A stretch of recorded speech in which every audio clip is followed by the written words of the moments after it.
Hi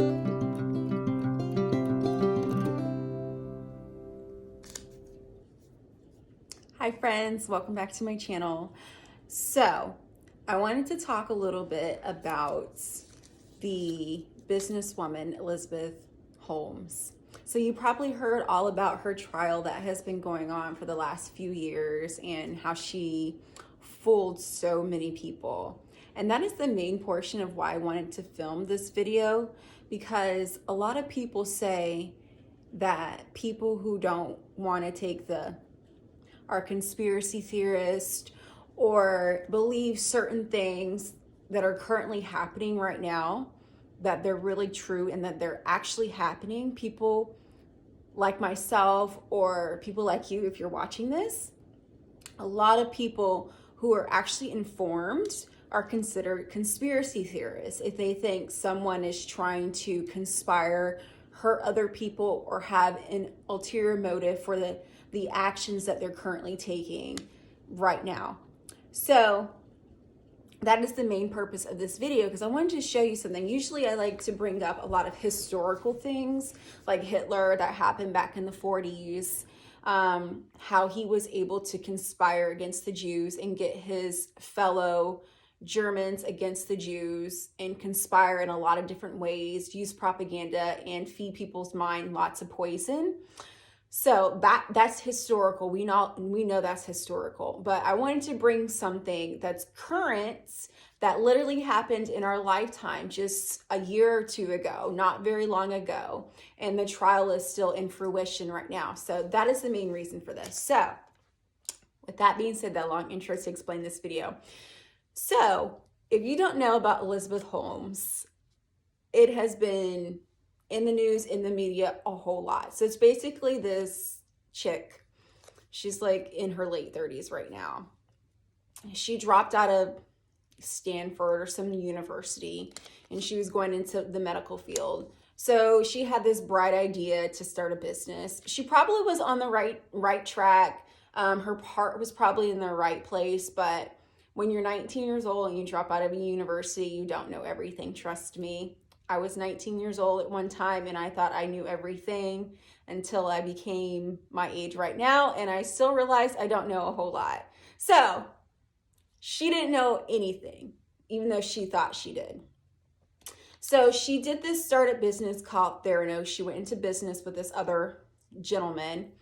And the whole thing was to be able to take blood samples from patients and to be able to diagnose a multitude of different health issues, physical issues through this one drop of blood.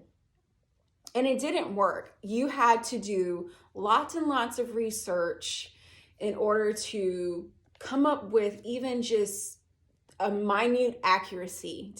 It takes a lot of years of development, science, tests, all the things to be able to come up with accurate blood tests to be able to diagnose people. So with that being said, I'm not going to go into the scientific medical thing of all of this stuff, because I'm not a scientist, or am I a medical professional.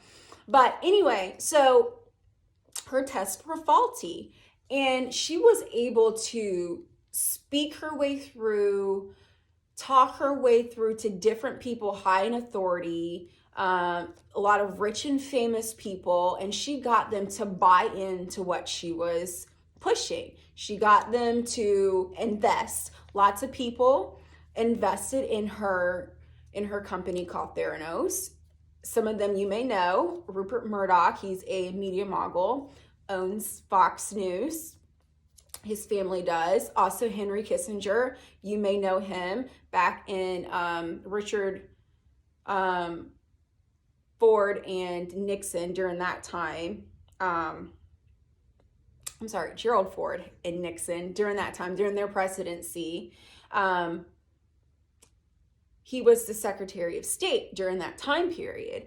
And she even bamboozled him into investing as well. So he invested millions and millions of dollars. Rupert Murdoch invested $125 million to her company. Lots of other people that you may know, that Betsy DeVos or whatever her name is, she invested as well. So this company ended up being worth $10 billion, people investing in it. thinking that this is tried and true. She even had Biden, when he was vice president, come. She actually scammed him. And she got this building with all these machines that supposedly collect the blood samples and be able to tell you what's wrong with you. And set it up, staged it so he can come and look at it. So she bamboozled him, and he thought, oh, this is authentic, this is real, when all of it was really a scam.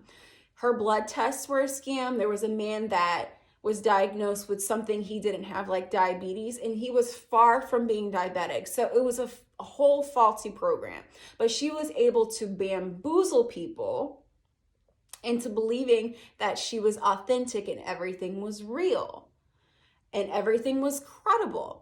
This wasn't okay during the time. If other people that were catching on to it would have said, okay, something's weird about this, something is strange about this whole thing, they probably would have been considered, oh, you're a conspiracy theorist, you're a hater, you're just hating on this blonde chick because she wants to, pursue her dream. She's a woman, she's a feminist, she wants to start her own business and be strong and everything.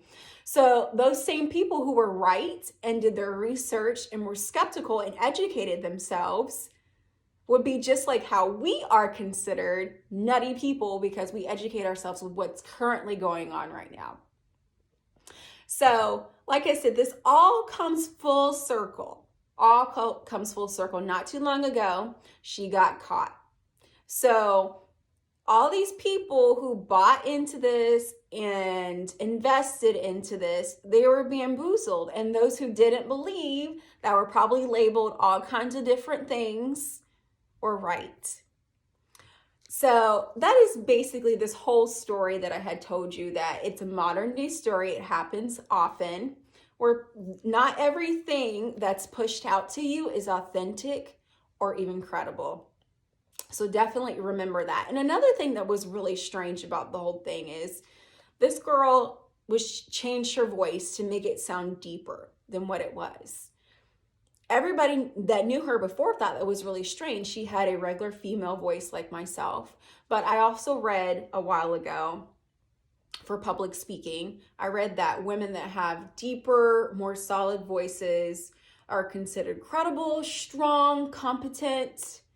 So I think at that time, because she was so young and she was trying to sell a product or sell an idea, she was trying to make herself sound credible by giving herself this fake voice. So the whole thing was a sham.